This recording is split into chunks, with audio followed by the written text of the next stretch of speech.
She lifted the lid, just a crack, and the world has never been the same since. Her hand rests on the lid of a great clay jar. She does not yet know what waits inside. When she lifts it, every sorrow the world will ever know will come pouring out. This is the story the Greeks told to answer the oldest question of all. Why is there suffering? Why do human beings sicken and labor and grieve and die? And their answer is stranger than you expect. Evil did not break into the world. It did not sneak past the gods while they slept. It was built and handed to us as a gift. To understand the gift, you have to remember the crime. Mankind had just been given fire, stolen out of heaven by the Titan Prometheus, against the will of Zeus himself. And fire was never only warmth. It was the forge and the written word, medicine and the reading of the stars, every art there is. It was civilization smuggled down to earth in a hollow reed. The king of the gods looked down on a human race suddenly clever and warm and rising, and he burned with an anger he could not undo, for fire once given cannot be taken back. So Zeus did something colder than thunder. He decided to answer a gift with a gift. If mortals loved what Prometheus gave them, he would give them something they would love even more. I will give them a thing, he said, that every one of them will welcome with open arms, and in embracing it, they will embrace their own ruin. He summoned the gods to his bright hall and gave the order. They would fashion out of earth and water a being that had never existed in the world before, the very first woman. She would be beautiful beyond anything mortal, and inside that beauty, a trap, a curse wearing a lovely face, a poison that men would beg to drink. Each god was to add a gift, and every gift would be a hidden blade. This is how the gods made the most dangerous thing in all the world, something utterly irresistible. They called the work a blessing. The poet Hesiod called it by its true name, a kalon kakon, a beautiful evil. It began in the fire-lit forge of Hephaestus, the lame smith of the gods, where the flames of heaven never sleep. On Zeus's command, he took a great handful of river clay, mixed it with water, and began to shape it, not a cup, not a blade, but the likeness of a shy and lovely girl. Under his blackened hands, the clay became a face, a throat, two downcast eyes. He breathed a kind of life into it and gave it the soft voice and the strength of a living human being. When the shape was finished, she was perfect and empty, a flawless body with nothing yet inside. So the other gods gathered round to fill her, one by one. First came gray-eyed Athena, goddess of wisdom and craft. She dressed the silent maiden in a silver-white gown, and with her own hands bound a bright sash at her waist. She taught the first woman the loom, the intricate art of weaving, thread crossing thread into beauty. Athena gave her great skill. She did not give her a conscience. Then came Aphrodite, the golden goddess of love, and what she poured over Pandora was the most dangerous gift of all. She shed grace upon her head, an aching longing, and the cruel cares that gnaw the limbs, a beauty that would make any man forget every warning he had ever heard. The graces and gentle persuasion hung golden necklaces about her throat. The seasons crowned her hair with garlands of fresh spring flowers. And Hephaestus set upon her brow a diadem of gold he had carved himself, etched with all the wild creatures of land and sea, a crown worth a kingdom. She shone now like a goddess. Any mortal who set eyes on her would fall to his knees, and still the most important gift had not yet been given. Last of all came Hermes, the messenger, the trickster, the god of liars and thieves, and he reached into her chest and put a mind inside the beauty. Into her he set lies and flattering, wheedling words, a sly and thievish nature, a heart that could smile while it schemed. Then he gave her speech, and now the trap could talk. And Hermes gave her a name, because every god had given her a gift. He called her Pandora. All gift, the all-gifted one, the girl made of presents. But hold that name in your mind, because it cuts both ways. All gift can mean the one who received every gift, or the one who gives all things. The Greeks heard both. She was finished, the loveliest thing the gods had ever made, and a weapon aimed straight at the human heart. Now only one thing remained, to deliver the trap to someone who would take it in. Now Zeus needed somewhere to deliver his gift, and he knew exactly where the trap would catch. He sent her down to earth, to the house of Prometheus, his own brother. Because Prometheus had a brother, and the two were opposites, cut from the same Titan blood. Prometheus means forethought, the one who sees what is coming before it comes. His brother was Epimetheus, afterthought, the one who understands his mistake only once it is already made, kind, trusting, and a fatal step too slow. Prometheus, who could read the future, had given his brother one urgent warning. If Zeus ever sends you a gift, anything at all, do not take it. Send it straight back. He knew the king of the gods too well. A gift from Zeus to the very people Zeus had sworn to punish could only be a weapon. Refuse it, he said, whatever it is, however it looks. And then Hermes arrived at the door, leading the most beautiful being that had ever walked the earth. And every word of that warning went straight out of Epimetheus's head.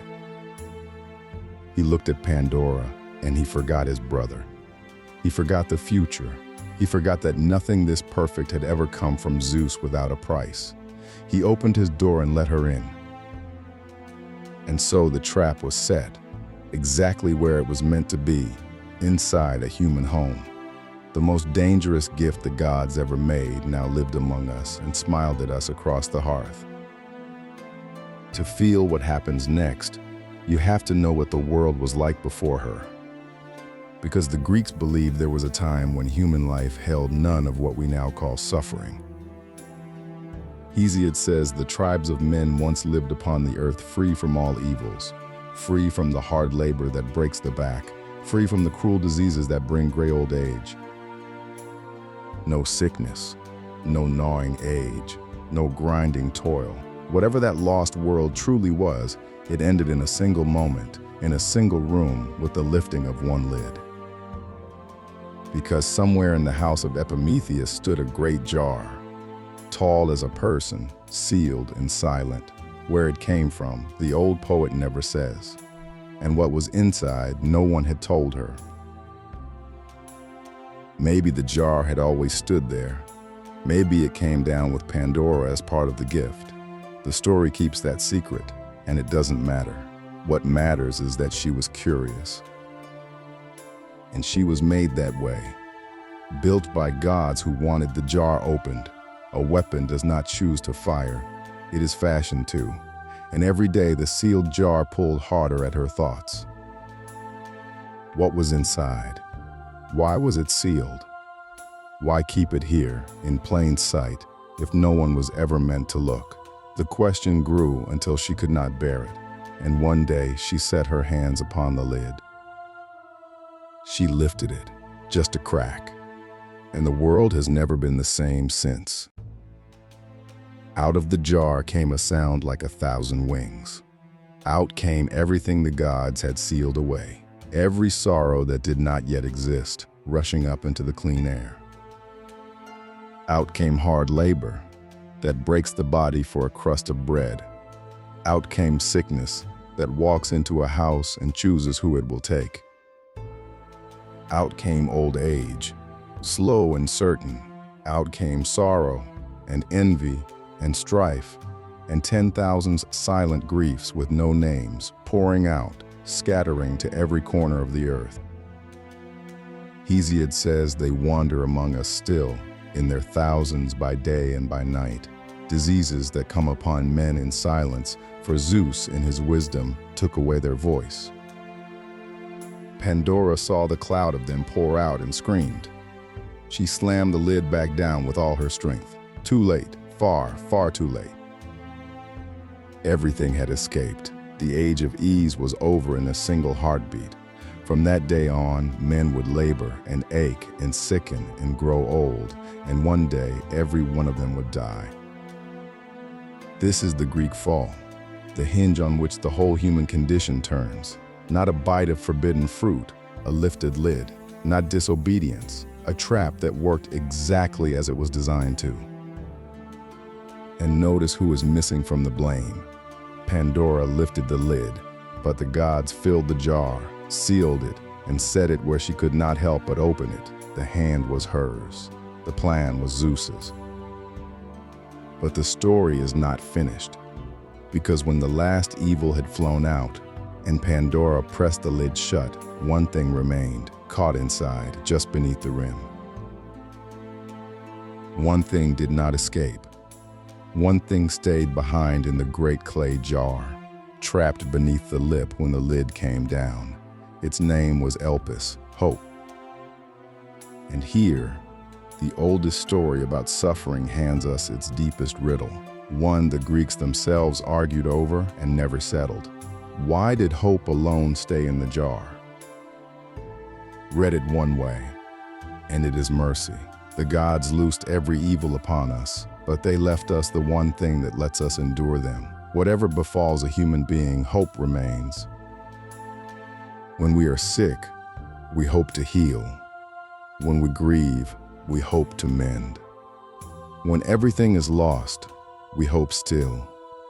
On this reading, hope is the gift that survived the catastrophe, sealed safe, and ours. But read it the other way, and it turns to ice. If the jar held only evils, then hope was an evil too. And it is the one evil that did not get out, the one the gods kept from us. On this reading, hope is locked away where we can never truly reach it, and we are left to suffer the evils without even the comfort of it, the cruelest trick in a jar full of tricks. There is even a doubt buried in the word itself. Elpis does not only mean bright hope, it can mean anxious expectation, the dread of what is coming. The Greeks were not sure which they meant. Is hope the thing that keeps us going, or the illusion that keeps us from facing the truth? 27 centuries later, no one has answered Hesiod's question. Perhaps no one ever can. And there is a stranger twist still. In another, later telling, the jar was full not of evils, but of blessings, every good thing that was meant for mankind.